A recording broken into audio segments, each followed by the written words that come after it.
Ndërkohë, në 11 numri viktimave nga koronavirusi në Shqipëri, një moshuar nga Tirana humbi jetën pasi pësoi infarkt, zbulohen edhe 11 raste të reja. Qytetarët ankohen për kohën e pamjaftueshme për t'u furnizuar me ushqime vetëm në një orë, vështirësi edhe për t'u pajisur me autorizimin online. Spitalet private dhe laboratorët po mashtrojnë shqiptarët me analizën e koronavirusit, testi i sigurt vetëm në Institutin e Shëndetit Publik. Infermieri shqiptar që shkoi në Itali tregon për balljen me vatrën më të rrezikshme të pandemisë, ndërkohë Roma zyrtare zhgënjur nga BE.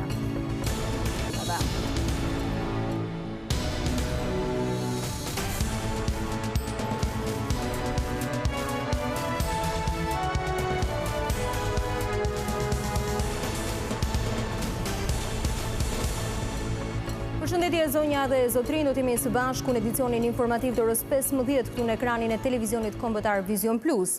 Një 79 vjeçar nga Tirana është viktima e 11 e koronavirusit në Shqipëri.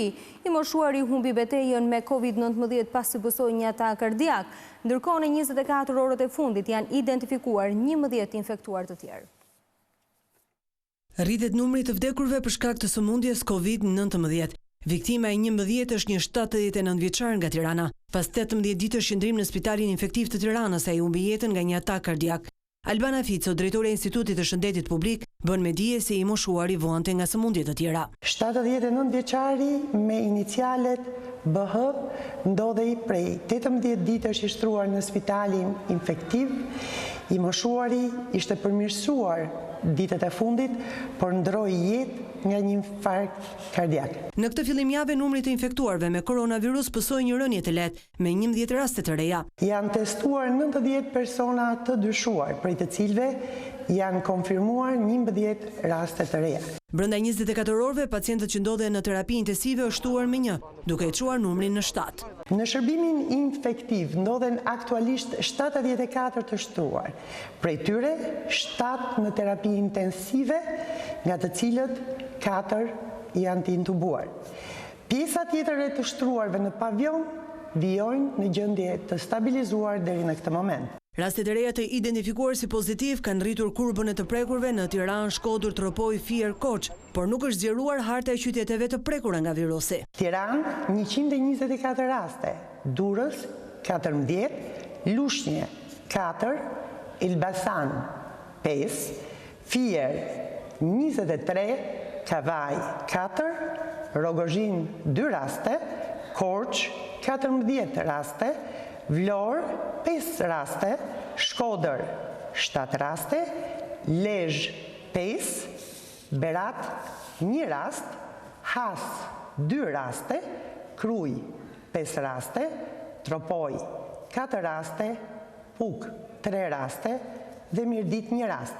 Nga veriu në jug të Shqipërisë vazhdon hetimi epidemiologjik për të shkëputur zinxhirin e transmetimit të koronavirusit nga kontaktet që kanë pasur me të infektuarit në gjithë vendin. Të shëruarit arrin shifrën 44, 8 janë mjek nga 32 të prekurit nga virusi. Ne do të shkojmë tani në një lidhje me Selina Partisë Demokratike, aty ku ndodhet kreu i opozitës zoti Lulzim Basha. Përshëndetje zoti Basha. Përshëndetje Pranvera. Sot është dita e parë e një regjimi të ri të lëvizjes ku qytetarët lejohet të lëviznin vetëm pasi të kenë marrë leje. Si konsideroni masat e deri tanishme zoti Basha, ku numri në Shqipëri shënon 223 personat infektuar dhe 11 persona kanë ndruar jetë? Prej ditës parë kemi kërkuar marrjen e masave sa më të shpejta dhe sa më të forta. Ndaj përshëndes çdo masë që shkon në forcimin e regjimit të distancimit social. Janë shumica prej tyre masa që i kemi kërkuar apo i kemi sugjeruar prej kohësh. Kjo pjesë e punës duhet intensifikuar, duhet marrë në kohë këto masa.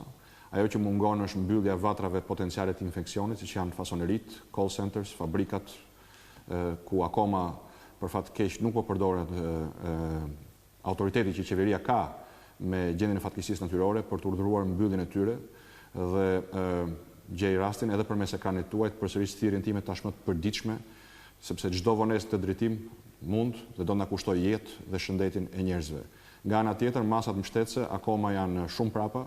Sot shumica mediave kanë reflektuar gjendjen jashtëzakonisht të rëndë të një pjesë të madhe të popullsisë sa i përket mundësisë për të siguruar të përditshmen, ushqimin apo trajtimin minimal edhe për të moshuarit dhe për shtresat nevojë.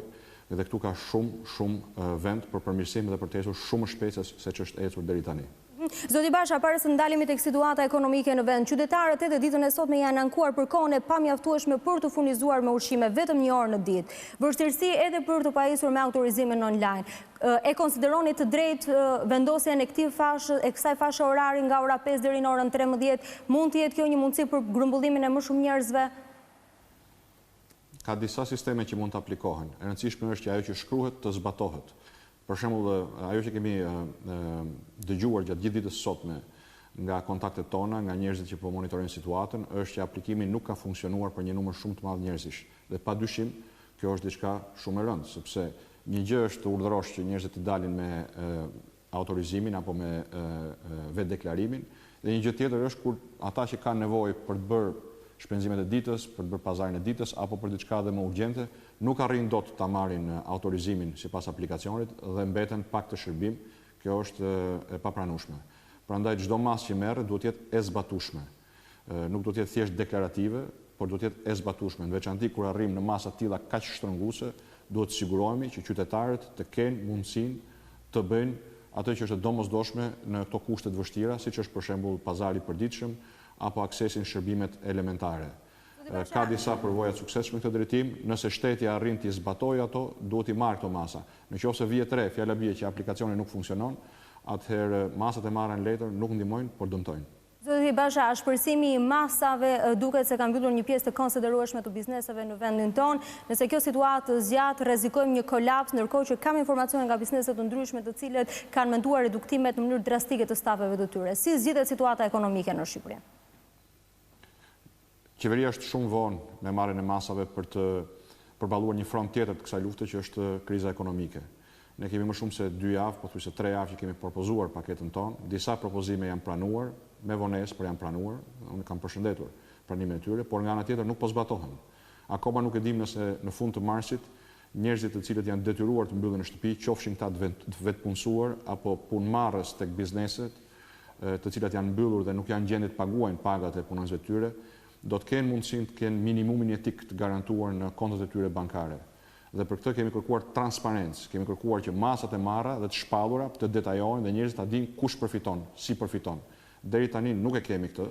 Ka mundësi Shqipëria fondet e vendosura në pa diskutim. Shqipëria ka mundësinë të bëjë 3 herë më shumë se ç'ka bërë deri tani në kuptimin e fondeve buxhetore.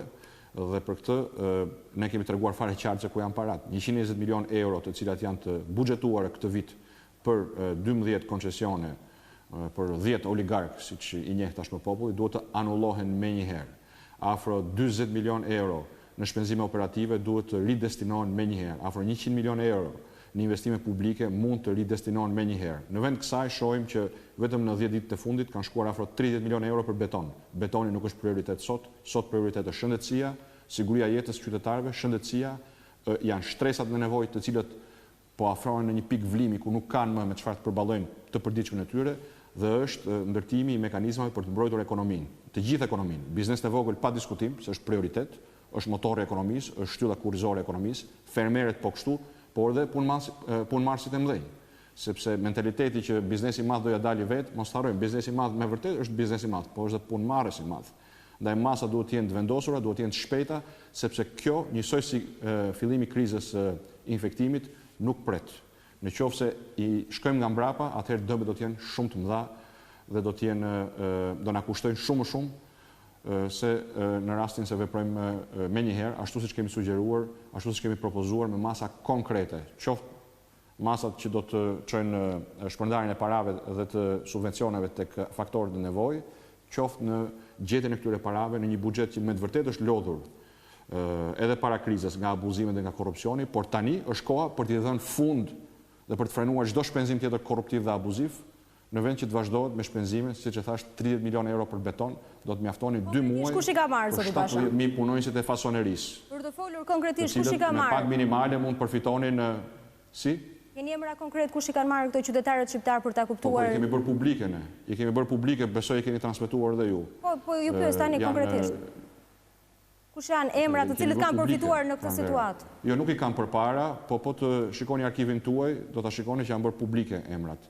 Nuk ka rëndësi emrat. Rëndësi ka që 6 veta për beton 30 milionë euro në kohë krize është e papranueshme. Mirë, edhe të qëndrojmë te këto çështje që ju ngritët pak më parë zoti Basha. Ju thoni zhbërja e koncesioneve. Keni faqen e Partisë Demokratike, besoj që transparenca është bërë totale, por ajo që është e rëndësishme është kuptojmë. Qeveria nuk mund të reagojë ndaj krizës. Duhet, mendoj, 1 hap përpara, 2 hapa përpara. Kemi 3 javë që bëjmë propozime të cilat adoptohen me vonesë, adoptohen në mënyrë të pjesshme dhe pastaj që është më e rrezikshmja nuk po zbatohen. Shqetësimi im kryesor sot me 31 mars është që edhe 50.000 lekë i fundit i familjeve në nevojë ka shkuar drejt harxhimit. Zoti Basha, ju thoni gjatë kohës a do të kenë njerëzit të cilët duhet përfitojnë ndihmë sociale, mjaftueshëm para për të blerë bukën, vajin, sheqerin, miellin, orizin.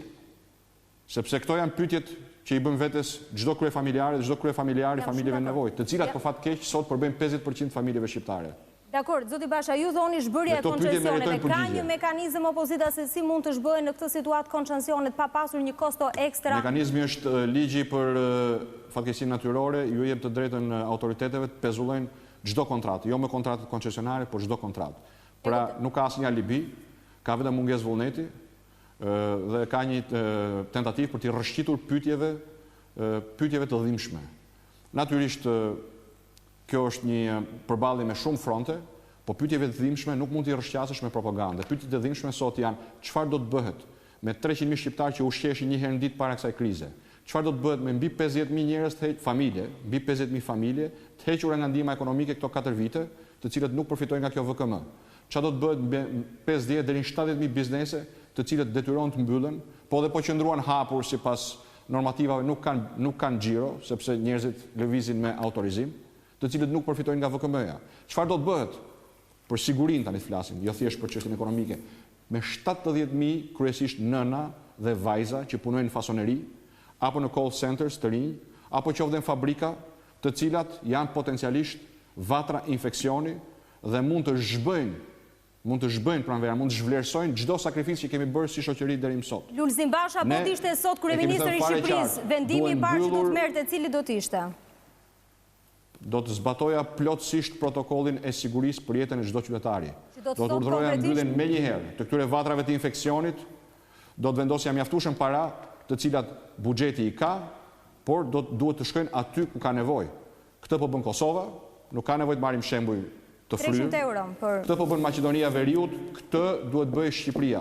Fondet janë pamjaftueshme, mënyra e dhënies tyre është e paqartë, kemi humbur 3 javë, fillon prilli, shumica familjeve kanë djegur rezervat e tyre, kanë djegur atë pak dhjam që kishin, ndaj duhet urgjentisht veprohet. Nga ana tjetër, duhet ndryshuar urgjentisht strategji sa i përket detektimit, zbulimit, duke rritur masivisht testimin, duke nisur me shtresat më të ekspozuara që janë shëndetësia, janë punonësit e shtetit që janë kontakt me njerëzit, policia, janë punonësit e sektorit privat që janë kontakt me njerëzit, që nga punonësit e tregtisë, të supermarketave, të bukpjekësit, me gjithë ata që janë kontakt me njerëzit dhe duke e shtrirë këtë dhe duke nisur procesin e gjurmimit. Shqipëria është një vend i vogël. Në qoftë se hakat funksionojnë, në qoftë se udhëzimet jo thjesht botohen, apo hidhen e rihidhen në Facebook, por zbatohen, atëherë ne mund ta gjurmojmë dhe ta izolojmë virusin dhe kjo do ta bënte shumë më thjesht edhe për sistemin tonë shëndetësor që mos shkojë drejt kolapsit. Këto janë 3 prioritetet kryesore. Siguria jetës, pra mbyllja vatrave potenciale të infeksionit, më shumë testime dhe nisja procesit të gjurmimit dhe paketa e ndihmës sociale-ekonomike, e cila është me vonesë, është e padetajuar dhe është e pamjaftueshme. Zoti Basha, edhe diçka tjetër, ju keni marrë pjesë javën e kaluar në mbledhjen e Këshillit të Sigurisë Kombëtare, ku aty është diskutuar edhe për çështjen e riattësimit të shqiptarëve. Ditën e djeshme kryeministri ka deklaruar se jo të gjithë do të vinë vetëm ata të cilët janë në pamundësi ekonomike. Sa e drejtë është kjo në këtë situatë? Shumica njerëzve nuk kanë mbetur për shkak të pamundësive ekonomike, por kanë mbetur për shkak të situatës që është krijuar qoftë me transportin aeror, qoftë me transportin detar dhe në shumë raste edhe me transportin toksor. Shumica vendeve dhe qeverive kanë vënë në dispozicion transport aeror falas për të tërhequr gjithë bashkëdhetarët e tyre që kanë mbetur për shkak të situatës jashtë vendit. Kjo ka qenë thirrja jonë prej 3 javësh. Prej 3 javësh kemi kërkuar që qeveria të vendosë chartera, udhëtime charter, pra avion të mëdhenj, falas, për t'i sjellë këta bashkëdhetarë këtu. Është vepruar para 3 ditësh dhe është e njëjta mënyrë veprimi. Dhe duhet ta them fare qartë, pa diskutim është vepruar, me vonesë e kemi përshëndetur, por prapë është e pamjaftueshme. Nuk mund t'i thuash ti do rish e ti do kthehesh. Të gjithë duhet të kthehen. Ndaj edhe kemi bërë një thirrje të përsëritur edhe sot para pak minutash nga Partia Demokratike në mënyrë zyrtare qeverisë që t'i jap fund standardit dyfisht, t'i jap fund seleksionimit kush vjen dhe kush mbetet. Unë kam të paktën personalisht në inboxin tim kam të paktën 200 mesazhe nga familjarë që kanë mbetur dhe e kanë pamundur të kthehen këtu, të cilët kërkojnë që të veprohet ndërtimin e tyre, kërkojnë që ne si opozitë të ngrejmë zërin edhe në emrin e tyre. Janë të paktën 200 mesazhe që më vinë mua personalisht, jeni të sigurt që nuk janë të gjithë, mund bëhet fjalë për mira. Ndaj edhe këtu duhet të përdorim shembujt më të mirë, të cilët po zbatohen nga vende me mundësitë tona, s'po them nga vende të pasura, dhe të bëjmë gjithçka që është e mundur që gjithë ata që janë regjistruar dhe kanë kërkuar rikthimin atë të kenë mundësi të rikthehen dhe për këtë nuk duhet kursyer asnjë qindark. Këtu duhet shkojmë para. Zoti Basha, edhe një pyetje të fundit, lutem sepse jemi shumë keq me kohën. Kapacitetet që ka transporti ajror shqiptar për t'i kthyer të gjithë këtu. Edhe një pyetje të fundit, Zoti Basha, jemi shumë keq me kohën, sa më shkurt të lutem. Javën e kaluar Shqipëria mori një përgjigje pozitive për çështjen e negociatave nisur edhe nga deklaratat edhe nga akuzat e shumta edhe në Itali për sa i përket Bashkimit Evropian. Mendoni se Europa do të jetë e njëjtë pas Covid-19? Nuk mund kem përgjigje të shkurtër për këtë, por duhet ju them që është një lajm i mirë për shqiptarët dhe 15 detyra për qeverinë shqiptare, të cilat duhet kryen dhe për këtë pa diskutim na pret një punë e madhe. Por ajo që është e rëndësishme edhe një herë dhe që duhet të theksoj edhe një herë sot është që duhet japim fund standardit që ndryshe flitet, ndryshe veprohet. Si fillim, kemi vendosur këto masa të rrepta për qytetarët, ju kërkojmë aplikimin online, ai aplikacion duhet të funksionojë, se sot nuk funksionon sot. Së dyti, duhet të ketë një kujdes edhe më të shtuar për moshat e rrezikuara, kryesisht moshat e shtyra. Së treti, duhet që mjekët urgjentisht të testohen masivisht dhe duhet të ketë transparencë për testimet. Jemi vetëm një vend që s'ka transparencë për testimet. Numri viktimave po rritet, numri të infektuarve po rritet, numri zyrtar që dim ne, ndërkohë që numri i testimeve mbetet jashtëzakonisht i vogël në krahasim me vendet tjera. Faleminderit Zoti Basha. Bomba ekonomike e kësaj krize nuk mund dhe nuk duhet të injorohet. Dhe në këtë drejtim duhet veprohet me urgjencë. Nuk ka vend për hezitim, as për biznesin e vogël, as për fermerët, as për punëmarrësit e mëdhej, as për median. Sepse kam marrë informacion në 48 orët e fundit që shumica e medias është detyruar të punojë tani me gjysmë kapaciteti, gjysma punonjësve të medias janë dërguar në shtëpi pa paga dhe në raste të tjera ata që mbahen aty mbahen me gjysmë pagë. Edhe në rastin konkret duhet kishit bërë publike emrat Zoti Basha. Në kohë lufte siç është kjo, në kohë krize siç është kjo. Më falni? Edhe në rastin konkret duhet kishit bërë publike emrat. Në rastin e mediave? Po. Po nuk ka rëndësi të bëj publik, shiko, unë nuk jam sepse duhet marrë masë, po. Kemi të tjerë që bëjnë rolin e policit lagjes. Unë po ju them, unë trajtoj fenomenin, denoncoj fenomenin dhe kërkoj zgjidhje. Nuk e di se si keni punë në televizionin tuaj.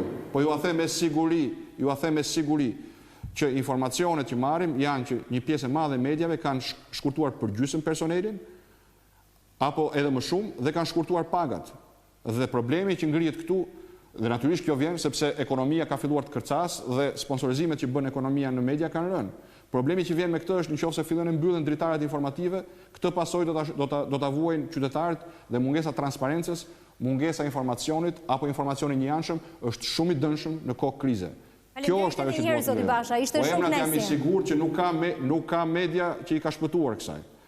Jo, vetëm në Shqipëri edhe në Greqi ishte kryefjalë çështja e mediave, kështu që më vjen mirë që ngrini si problem. Por nëse ka largime kaq të mëdha, ndoshta duhen bërë publike edhe me emra konkret për të pasur edhe reagime më konkrete. Faleminderit Zoti Basha, të uroj një ditë sa më të mbarë. Jam i sigurt që emrat i dini dhe do t'i bëni konkret edhe ju. Fenomeni është ai që më shqetëson dhe thirrja ime është që mediat mos lihen jashtë vëmendjes, po të ketë një mbështetje edhe për to. Veçanti për punonjësit e mediave, për gazetarët, për operatorët.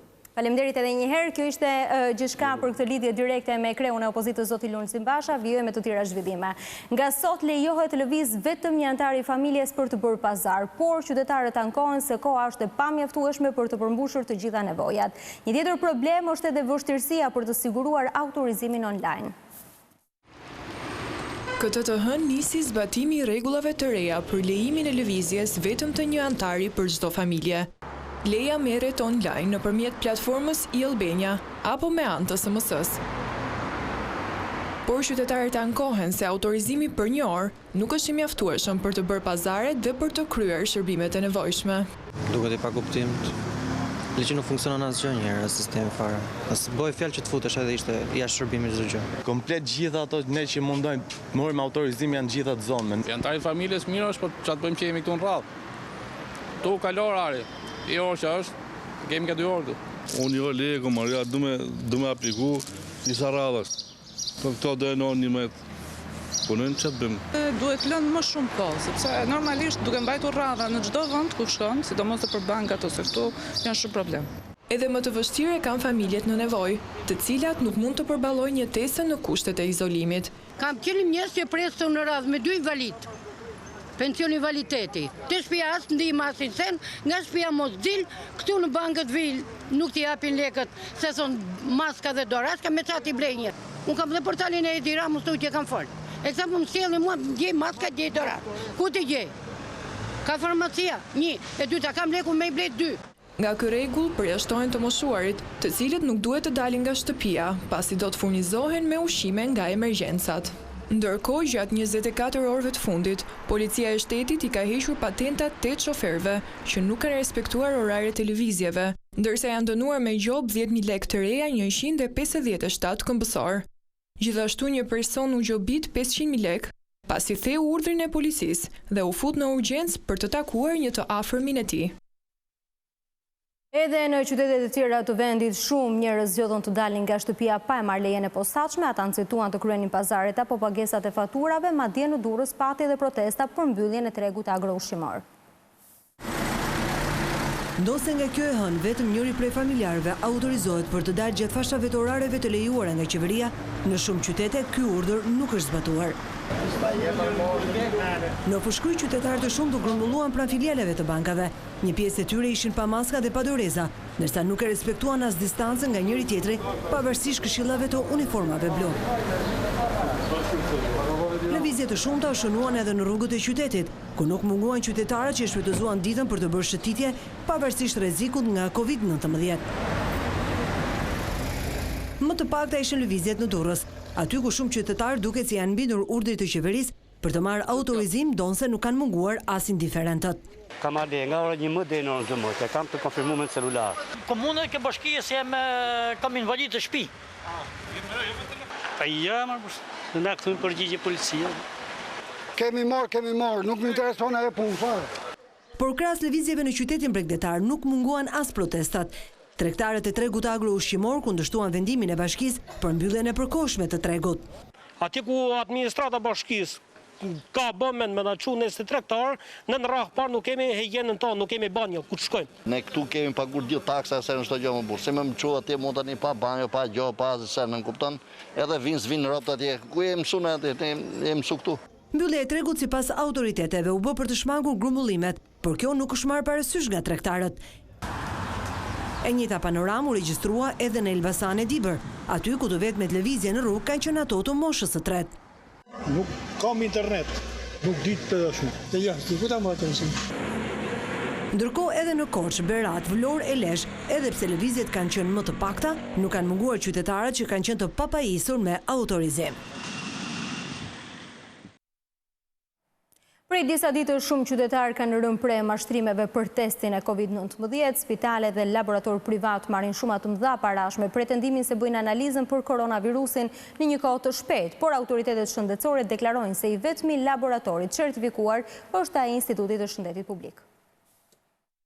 Spitale private dhe disa laboratorë në Shqipëri kanë shfrytzuar rastin për të mashtruar qytetarët, duke zhvatur shuma të konsiderueshme parash me pretendimin se kryejnë analizën për Covid-19.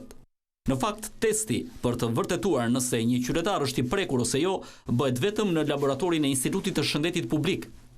Asnjë institucion tjetër në vendin ton apo spital privat nuk e ka licencën dhe mundësinë për të zbuluar të infektuarit nga koronavirusi. Çdo mostër që për çdo rast të dyshuar transportohet në Institutin e Shëndetit Publik dhe është laboratori certifikuar i vetmi në nivel kombëtar për diagnozën e Covid-19, laboratori certifikuar nga Organizata Botërore e Shëndetësisë. Spitalet private prej ditësh po përfitojnë para në mënyrë abuzive përmes një analize gjaku nëpërmjet antikorpeve, duke pretenduar se vërteton nëse personi është i prekur nga Covid-19. por një analizë e tillë nuk është e certifikuar nga Organizata Botërore e Shëndetësisë. Sigurisht që është një test tjetër që është testi shpejt apo një test i cili kërkon disa minuta për të diagnostikuar që mat nga ana serologjike, nivelin e antikorpjeve, por duhet të saktësoj diçka.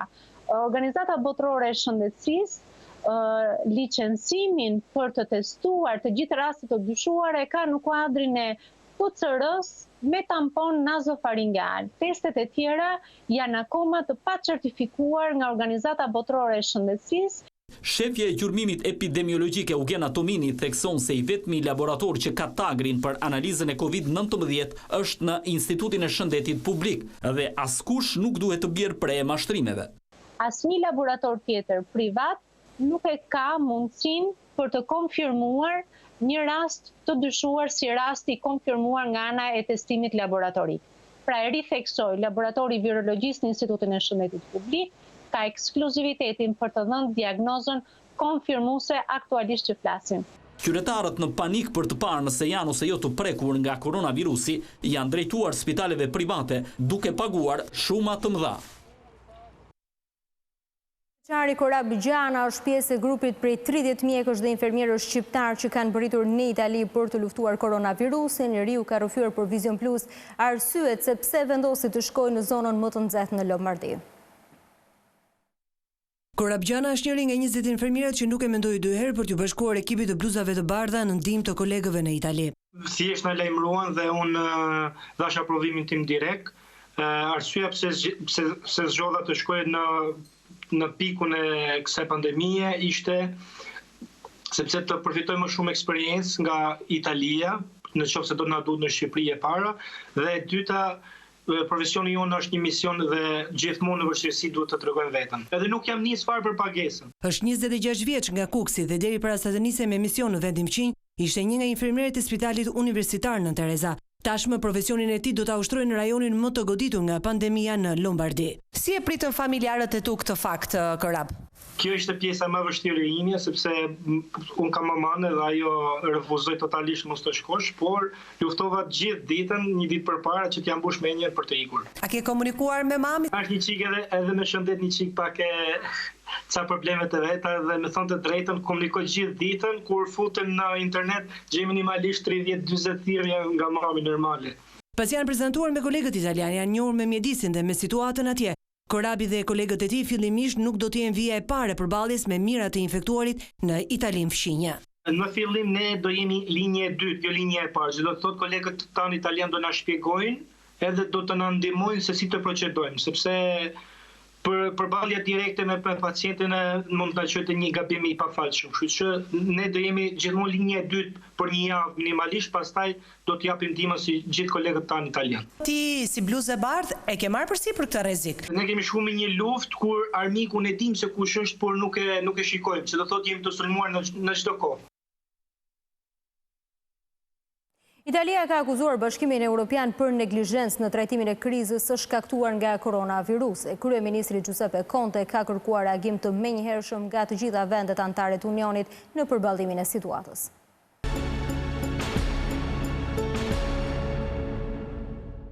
Presidenti i Kosovës ka njoftuar nisjen e konsultimeve me liderët politik për t'i dhënë zgjidhje krizës pas rrëzimit të qeverisë në kuvend, por ndërsa me partitë nuk ka ende një përgjigje, Albin Kurti këmbgul se kreu i shtetit ka vetëm një rrugë, shpalljen e zgjedhjeve.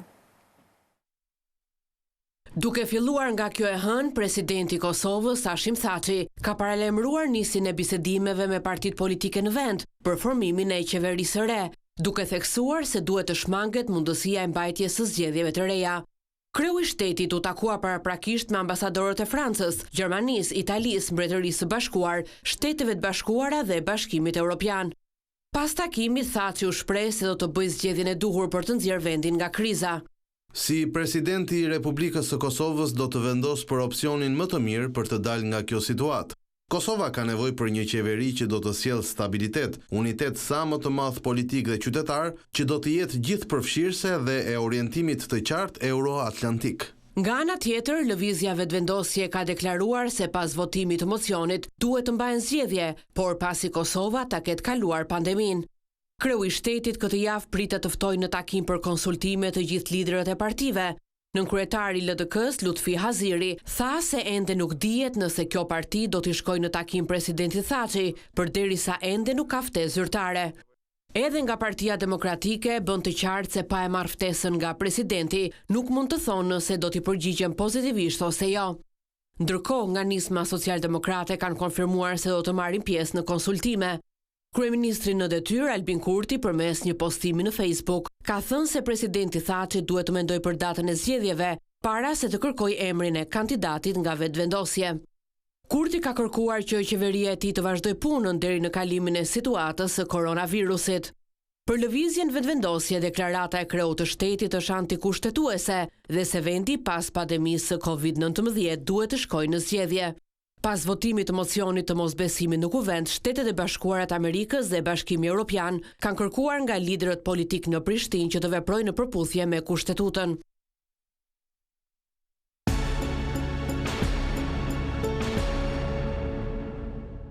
Platforma Tring sjell për të gjithë klientët e saj kanalin e ri The Drama, i dedikuar ekskluzivisht në Shqipëri dhe Kosovë për serialet më të ndjekura.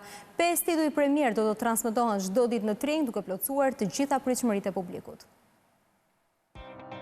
The Drama është kanali më i ri në Tring, një bashkëprodhim mes dy platformave Tring dhe Kanal D. Nga kjo e hënë starton transmetimet duke filluar në orën 16 me 5 seriale turke, të gjithë tituj premier, të pa transmetuar më parë në Shqipëri, të përkthyer dhe titruar në Shqip. Ky kanal është konceptuar në formën e një katalogu me 5 premiera çdo ditë dhe merr transmetime të njëpasnjëshme. Kanal D Drama do të shoqërojë pasditet e adhuruesve të serialeve. 5 serialet e suksesshme: Dashuri dhe mëkat, Dashuri e plagosur, Koha kalon, Krenari dhe respekt dhe Dashuria e jetës time do të mund t'i shihni në Kanal D Drama çdo pasdite, në fashën orare 16 deri në orën 20, në të gjitha sistemet dhe platformat e Tring Talkstor, satelitor, kablor dhe IPTV. Këta 5 tituj me të cilët starton transmetimet kanali, i përgasin gjinive dhe tematikave të ndryshme, duke përmbushur të gjitha kërkesat e shikuesve të panumër të serialeve, sepse tashmë dihet se për sa u përket serialeve televizive, platforma Tring vështirë se një konkurrent. Por surprizat e Tring nuk mbarojnë me kaq.